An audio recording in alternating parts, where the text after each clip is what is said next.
What's up, guys? We're back with Monday Night Football action as the Baltimore Ravens go on the road to take on the LA Chargers here in Week 13. I'm going to break down injury reports for both teams, look at some player props, and find the best value on the side and over-under. On top of that, we're going to run through some of this NBA slate, so settle in. We have a great video for you tonight. If you want to win all of your Monday bets, hit that like button. It's good luck and show support for the channel and all the hard work we're putting in every single day. Subscribe to the channel so you don't miss out on our daily content. You can now also sign up for a channel membership by clicking the little join button right below the video. Members get exclusive early access to all NFL and college football videos and get their names up on screen just like right now. I really appreciate the support from all of you. Seeing that little badge next to your comments absolutely warms my heart. Our videos are brought to you by StumpTheSpread.com. We have a team of experienced cappers over there for every major sport, currently covering NFL, college football, NBA, NCAA basketball, and NHL, and the UFC. This is one of the single best times of the entire year to sign up with our massive Black Friday sale. You can get a full week of premium picks for only $19 or a full month for only $69. We put a crazy amount of work into our premium content, and getting it at such a bargain here at the heart of the best time of the sports season with NFL, college football, and the NBA going on is a huge win for everyone. There's a link in the description of this video, or you can always just visit stumpthespread.com. Also, you want to be going over there to check out our daily free picks, and you also want to sign up for our absolutely free email list to get free picks and the occasional premium pick straight to your inbox. If you're interested in peer-to-peer sports betting, where you can make your favorite bets against real people and pay only 1% juice, check out betopenly.com, the best peer-to-peer betting site on the web. Comment below with any bets you're looking at today, and we will give you our best advice on all of them. We are committed to responding to every single comment every day, so let us know anything you want to say about my picks, these videos, or anything you see here. As always, our favorite picks will be in the pinned comment down below. Now let's get into this Monday Night Football showdown. We've got the Baltimore Ravens. They're going on the road here to take on the LA Chargers. The Ravens, guys, they come into this game fresh off of a kind of tough loss there, losing against the Steelers. They're now 7-4 on the season. They are in second place there in the AFC North. Not really the plan there for Baltimore, guys. It feels like this offense at least is talented enough that they should be dominant, but that defense really isn't getting the job done. And really, they didn't get it done on either side of the ball last week. It was a bit rough. They lost that one, 18-16. So a very, very close game that came down to the wire. But Lamar Jackson continues the trend of his entire career of just struggling out there when he's going up against the Steelers. He was 16 of 33, only 207 passing yards, 1 touchdown, 1 interception. He was sacked twice in the game. A QBR of only 57.1.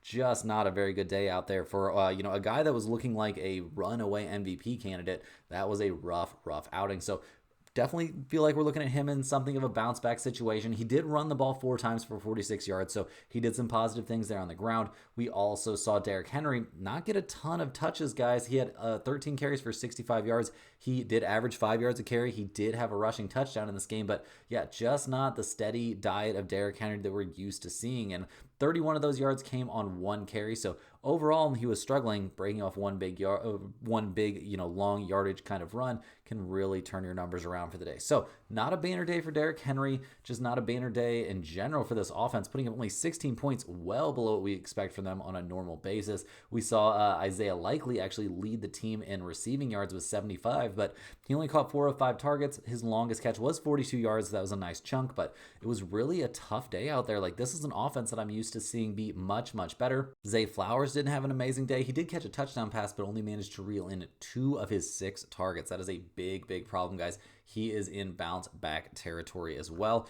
The whole offense, guys. I mean, in general, this season, this offense has been amazing. One of the best ones in the NFL, putting up an average of 30.4 points per game. So will they be able to replicate that in this one? We'll have to wait and see, guys, but this is certainly an offense that has plenty of skill players and is in a big bounce back situation. So we'll see what they can do on offense. On defense last week, giving up 18 points against the Steelers, a very solid defensive effort for a defense that has been bad this season. They had 1 interception there against Russell Wilson. They sacked him 4 times, gave up 0 touchdown passes, which is pretty cool. They gave up 0 touchdowns in this game, guys, and still managed to lose. Like, that's pretty crazy. That is not something you see very often. So yeah, definitely. The defense played great. No way around it. They did give up quite a bit to George Pickens there.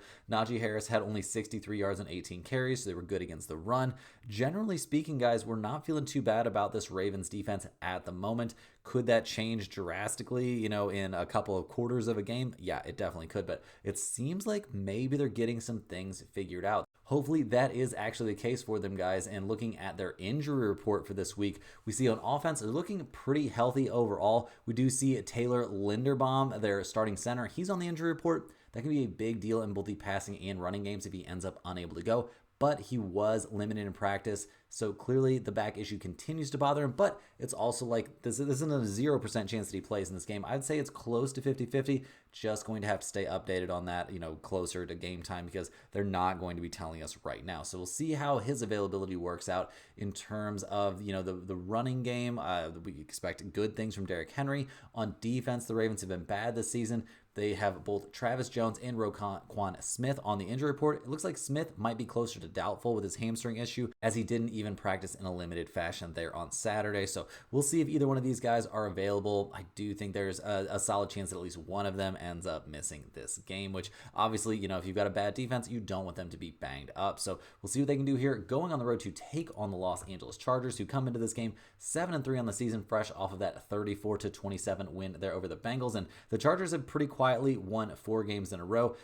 The best win during that stretch was that win over the Bengals. So this team remains at least slightly untested, but at 7-3 on the year, guys, some positive things happening there for the Chargers. And in that win over Cincinnati, we saw Justin Herbert have a nice day. He only completed 17 of 36 passes, so I'm not going to be throwing him on parade, but 2 passing touchdowns, nearly 300 yards through the air, and 0 interceptions. Not a bad day. I mean, your QBR is going to look terrible because you were so, inaccurate in terms of, completion percentage, but really not a bad day there for Herbert, who also was showing off the legs, guys. He ran the ball 5 times for 65 yards. Is that a trend that we think is going to continue? Seems like a bit of a big ask to me, but it's not impossible, guys, because, we didn't see anything incredible. I mean, J.K. Dobbins had 2 rushing touchdowns and 56 yards on 11 carries. That's fine, but they really didn't seem like committed to handing him the ball a bunch of times, so definitely something to keep an eye on there. We saw McConkey have another massive day. He caught 6 out of his 9 targets for 123 yards. His longest target in that whole, chunk there was only 28 yards, so definitely a guy, putting in some work. We saw Disley. He had a good day too. Caught, 4 balls for 80 yards and a touchdown. So definitely some positive trends here for the Chargers passing attack after, they concentrated so hard on the running game in the early goings. Seems like they're more willing now to open things up and give Herbert a chance to get the job done through the air. So we'll see if that continues to be the case, if they continue to want to throw it. Obviously, going up against a very high-powered Cincinnati Bengals offense makes you more likely to be throwing the ball. But regardless, guys, pretty happy with what we saw there from the Chargers on offense overall. Over the course of the season, they haven't put up insane numbers. I mean,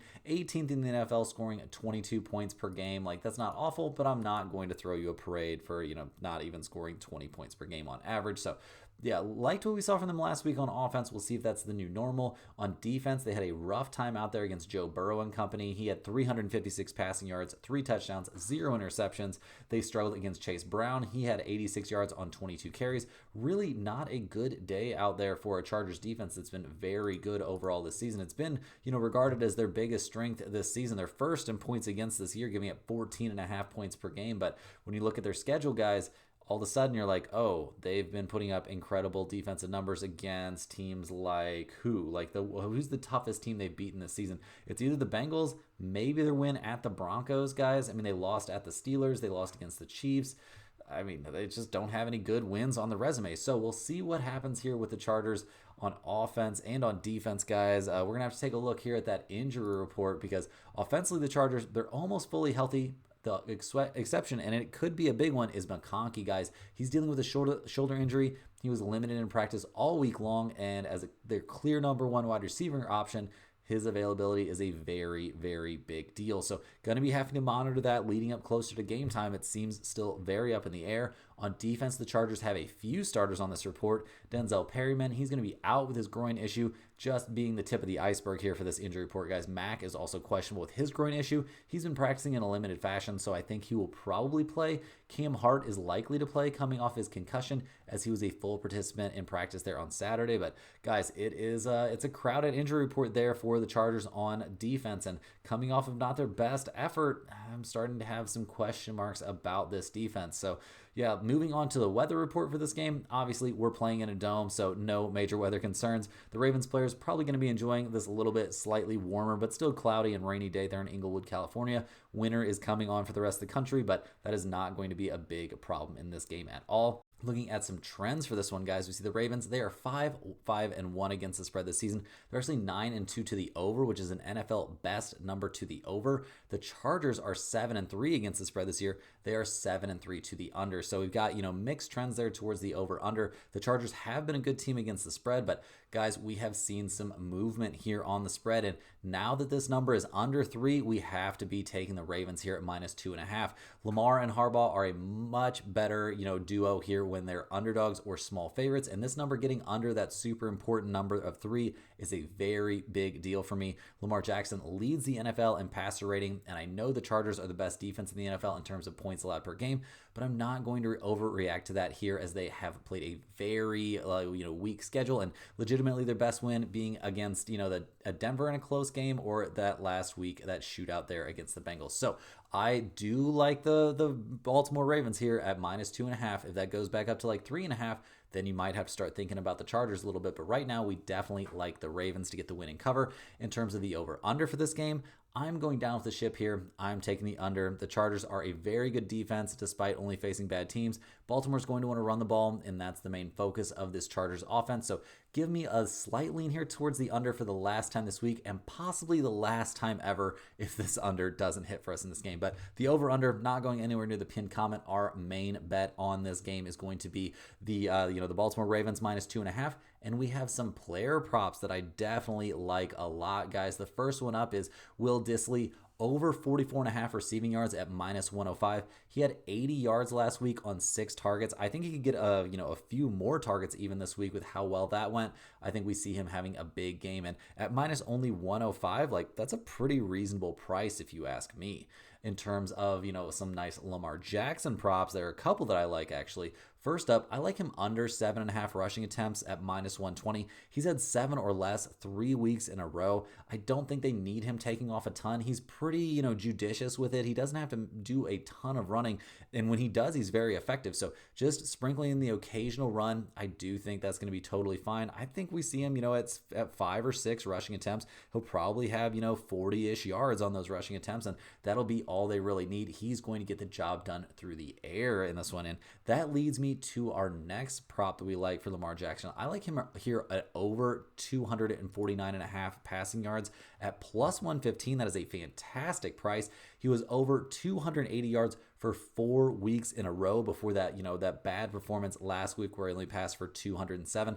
This play definitely going in the pinned comment. I think this is a great spot for Lamar Jackson to get back on track here. It's a huge bounce back spot for Baltimore in general, and I think this is going to be part of them bouncing back is Lamar Jackson having a big day through the air. And on that same side, guys, I like Flowers here over 59.5 receiving yards at -110. He's had 2 bad weeks in a row. It is time for a bounce back, guys. He's going to be the main beneficiary of Lamar Jackson having that, I think improved day there passing the ball. And yeah, Zay Flowers, I think we could see him get, 8 or 9 targets easily, maybe even more than that. And that'll be all it takes to get him over that 59.5 receiving yards. He'll be in very good shape in this game. And on the other side of the ball, guys, a pretty interesting spot. I like Herbert here over 19.5 rushing yards. He's been over that number 3 out of the last 4 weeks. He's really been taking to his legs more often, and maybe we worry a little bit about that being, unnecessary against a Ravens, secondary that's not amazing. Maybe he'll always have open guys to throw to, but Herbert seems more than ready and more than willing to just take off. So yeah, with him being over that number in 3 out of the last 4 weeks, I think there's a very good chance against, a pretty mediocre Ravens defense that he can get to 20 rushing yards in this game. That's all I've got for Monday Night Football, guys. Any questions about that, leave them down in the pinned comment. I'm going to go ahead and hop over to the NBA slate now. We've got a bunch of games to look at. We're not going to look at every game on the slate in this video. Definitely check the, check the pinned comment, see if what, ends up in there from the NBA slate. And also take a look at, the free pick over there at stumpthespread.com. Always posting free NBA, college basketball, all kinds of free picks up there you definitely want to check out while you're over there checking out that Black Friday sale. But First up on the docket for the NBA slate, guys, we have the Orlando Magic. They're going on the road to take on the Charlotte Hornets. The Magic come into this game. They are 11-7 on the season, so having a pretty good time out there. They followed that win over the Lakers, that buzzer beater. Well, not quite a buzzer beater, but that crazy step back three from Franz Wagner. They followed that up with a nice 111-100 win against the Detroit Pistons. So good stuff there from the Magic. They can just continue to play well even without Paolo Banchero. So this team's about to get a huge boost whenever he eventually comes back. A torn oblique, it's going to be a minute before he's back. But still, we like what we're seeing from the Magic. Franz Wagner, another huge game, 30 points for him. He posted a plus 16 out there. Mo Wagner, his brother, had a big game as well, coming off the bench. 18 points, 7 rebounds, 5 assists for him. We saw, 3 guys scoring double figures coming off the bench there for Orlando. Anthony Black has been great off the bench for this team. They won this game by 11 despite shooting only 30.8% from three-point range. They dominated the boards, winning the battle of the boards by 10. Very, very good stuff in the Orlando Magic, and they come into this game pretty much, with the team they're used to having right now. I mean, Wendell Carter Jr. going to be out, Paolo Banchero obviously still out, but this team, KCP is back. I'm expecting good stuff in the Orlando Magic here as they go on the road to take on the Hornets, who come into this game, guys. They are 6-10 on the season. Tough news there for Grant Williams. He's going to be out for the rest of the season there with the ACL tear. Yeah, that's not going to be great. Not going to be something where he's going to be back from anytime soon. Their last time out, they lost at the Milwaukee Bucks 125-119. 6-10 on the season, not exactly having the time of their lives, but they've done some positive things this year. I got to give them a little bit of credit. LaMelo Ball, he had 50 points against the Bucks, albeit in a losing effort, so I'm not going to throw you a parade for scoring a ton of points and a loss. He was 6 of 17 from three-point range. He was 17 of 38 from the field overall. Brandon Miller, he took a ton of shots as well. These two kids are more than willing to get it up, and they are the ones that are really just going to be taking all the shots and trying to do everything on offense for this team. Is that going to result in wins? I don't think so. Is that going to result in this team developing well into a contender eventually? Your guess is as good as mine. I would lean towards probably not. They lost this game despite shooting 40% from three-point range. They ended up with 48 rebounds. The Bucks had 51, so a slight edge there to Milwaukee, but yeah, I just don't think this Charlotte team is very interested in playing defense. Looking at their injury report for this one, obviously Grant Williams out for the season. We see Miles Bridges listed as out for this game. Nick Richardson also out. Trey Mann out. This is not the full strength Hornets. So looking at the numbers for this game, we see Charlotte getting 4.5 points here playing at home. We've got an over-under of 211.5. Orlando, they are 8-10 against the spread. Charlotte is actually 10-6 against the spread. But guys, I think this is definitely a spot we want to be on the Orlando Magic here at -4.5. Not going to take much for them to win this game by 5. They are playing on the road, so we don't love that aspect of it, but I definitely think this is a spot you want to be on the Orlando Magic. Next up, guys, we're looking at the Toronto Raptors. They're going on the road to take on the Detroit Pistons. The Raptors come into this game fresh off of a tough 122-108 loss at the Cleveland Cavaliers last night. So they're playing on back-to-back nights here, having to travel from Cleveland to Detroit. So not a long flight at all, a pretty quick trip there. Toronto's only 4-13 on the season, so it's not like they're having the best time out there, but they've done some positive things this season. Scotty Barnes being back is a good look. He didn't shoot the ball incredibly well from the field. He was 5 of 14 for 18 points, but we saw Grady Dick. He picked up a little bit of the slack.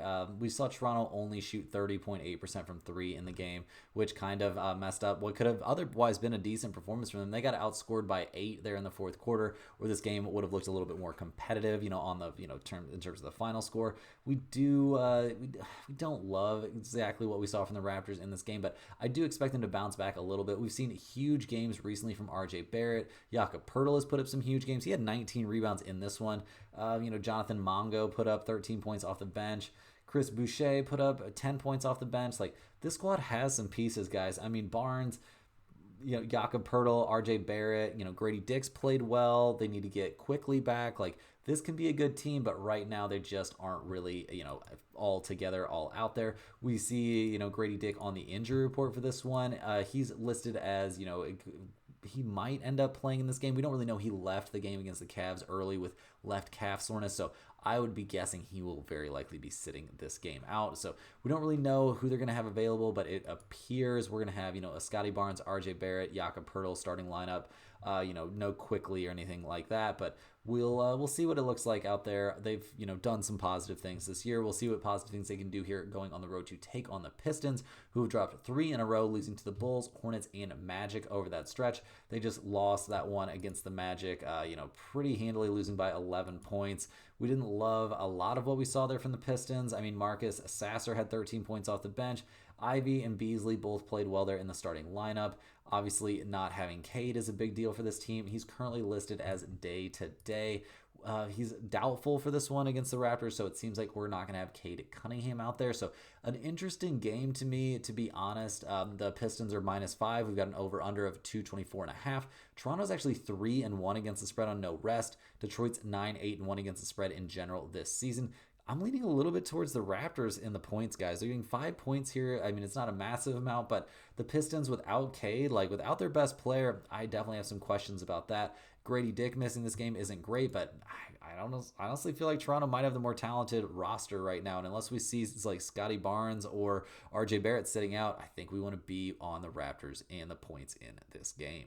Next up, guys, we're looking at the Dallas Mavericks going on the road to take on the Atlanta Hawks. The Mavs come into this game 9-8 on the season. They come into this one fresh off of a, not a great game, a 123-118 loss there at the Heat. They didn't have any answers there for Jimmy Butler. I mean, Dallas ended up losing this game in overtime. So, I mean, I guess I shouldn't be too tough on them. And they're losing games without Luka. They're supposed to have Luka. That's how this team is designed. But we saw PJ Washington put up 21 points. Kyrie put up 27. Klay Thompson broke out of that little mini slump there. He was a +12, scored 15 points, 3 of 5 from 3, 5 of 12 from the field. He also had 6 rebounds, a couple of blocks, and 0 turnovers in the game. So definitely good signs there from Klay Thompson, who's had his struggles this season. We saw good stuff from the bench as well. Najee Marshall, Daniel Gafford, both playing well, but they just couldn't figure out Jimmy Butler, who was making it to the free throw line a lot, but he was also, just playing his game out there. He looked very, very good.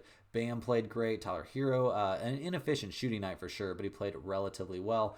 We liked what we saw from the Heat in that game, but not so much what we saw from the Dallas Mavericks. So we'll see what they can do here going on the road. We see Luka still going to be out for this game, so we're going to be getting the Luka-less Mavs.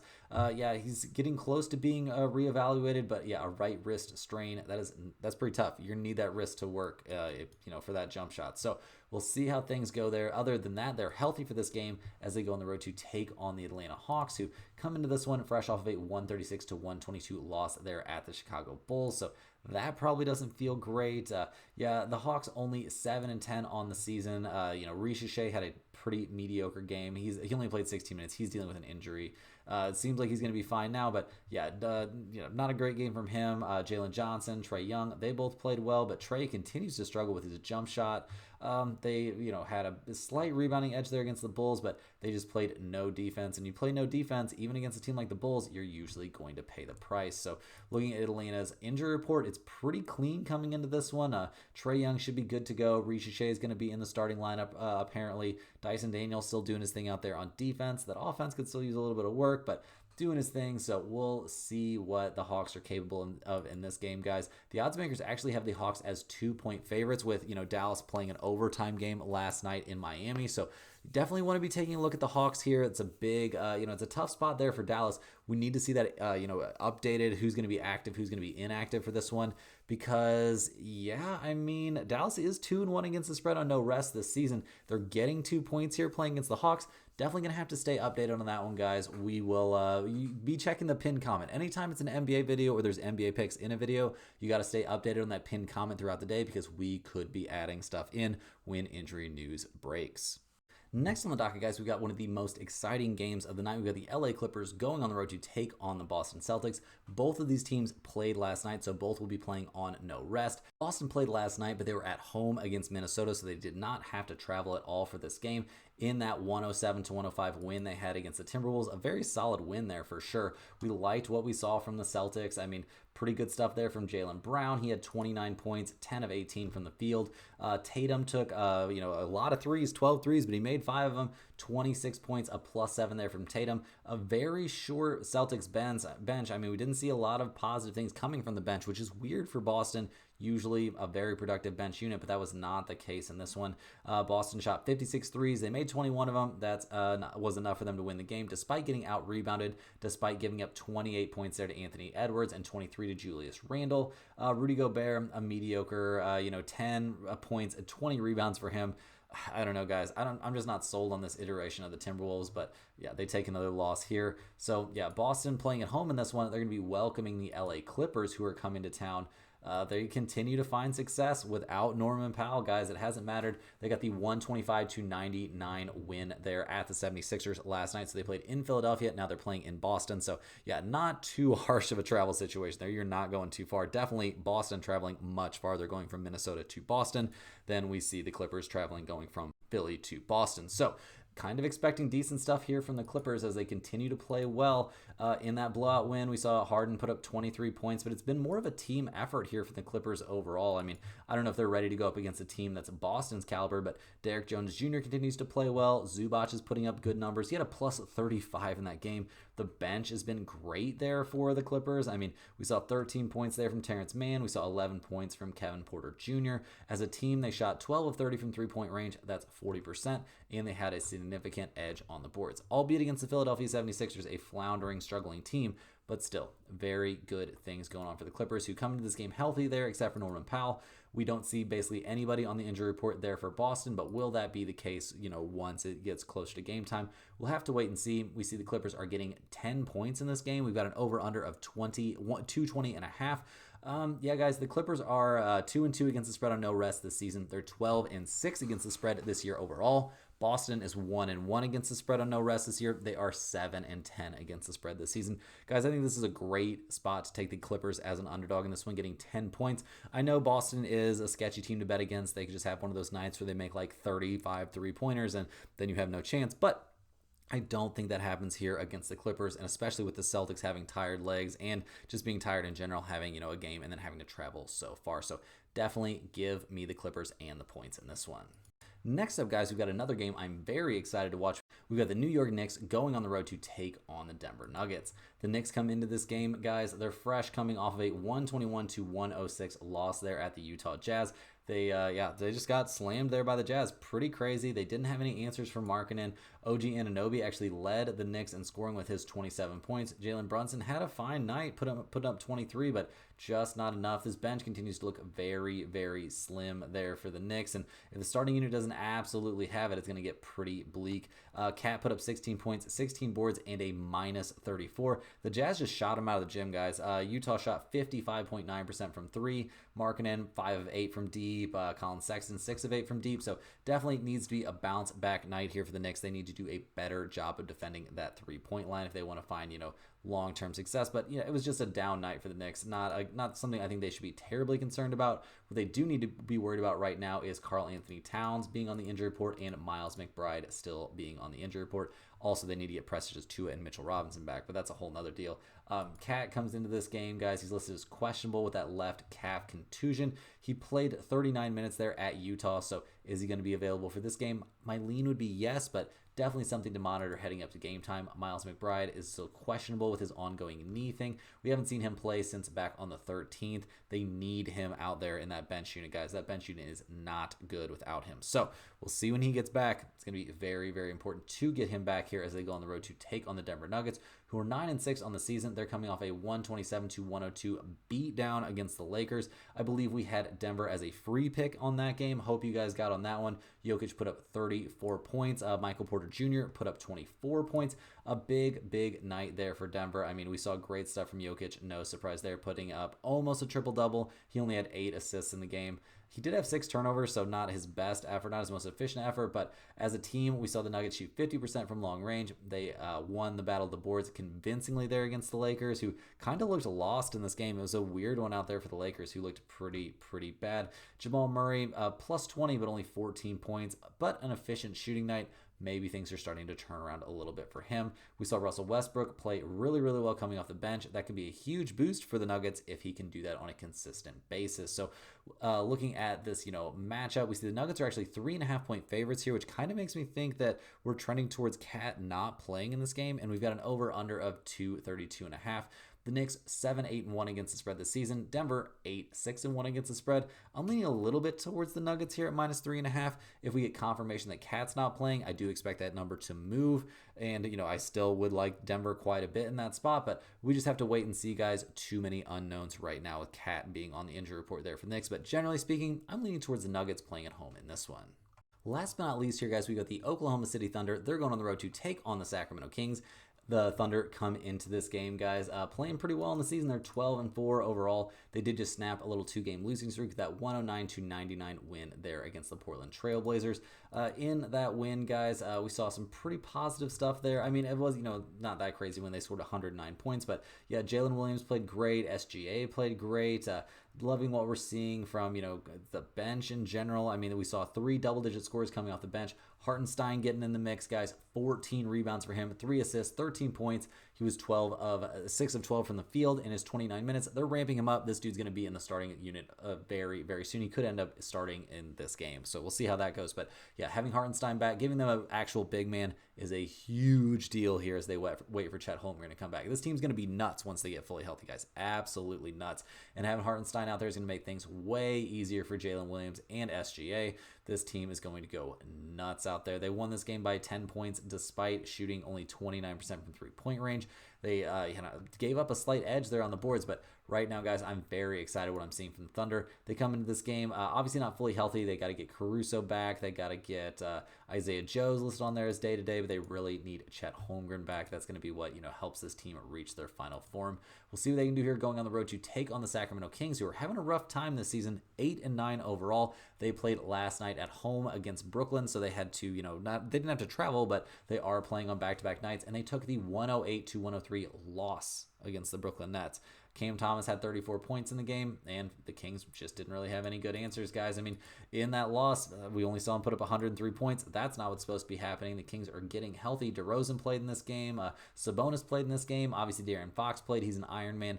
The bench scored a grand total of 9 points for the Kings. They are missing Malik Monk, something fierce, guys. And he's on the injury report for this one as well. It does not look like he's going to be back for this one. He's been ruled out for Sunday's game. He didn't play against the Nets. Could he come back here on Monday? It's possible, but I won't be holding my breath, especially given the numbers that I'm seeing, which is the Kings at +4.5. That makes me think Sacramento's not going to be at full strength for this game. So looking at the numbers, like I said, Kings getting 4.5 points here at home. We got an over-under of 223.5. Oklahoma City, they are 9-7 against the spread this year. Sacramento, they are only 1-3 against the spread on no rest. Guys, I don't think it takes too much here for the Thunder to win this game by 5 points. Hartenstein being back is a massive deal. It gives them somebody that can, slow down Sabonis. And generally speaking, guys, the Kings have 0 bench. The Thunder have a nice bench. Give me the Thunder to get the win and cover in this game. That's all the games we have for today, guys. Hit that like button for good luck on all of your bets and subscribe to the channel if you're new. Get over to stumpthespread.com. Check out our free picks on college basketball, NFL, anything else that might be up there. There's all kinds of stuff over there every single day. Also, check out our Black Friday sale. This is the best time to get in on the action at a very, very discounted price. Let me know in the comments any questions you have on today's slate or about anything else. Thanks for watching. You can click the link in the description to check out stumpthespread.com, and we will see you guys tomorrow for more sports betting action.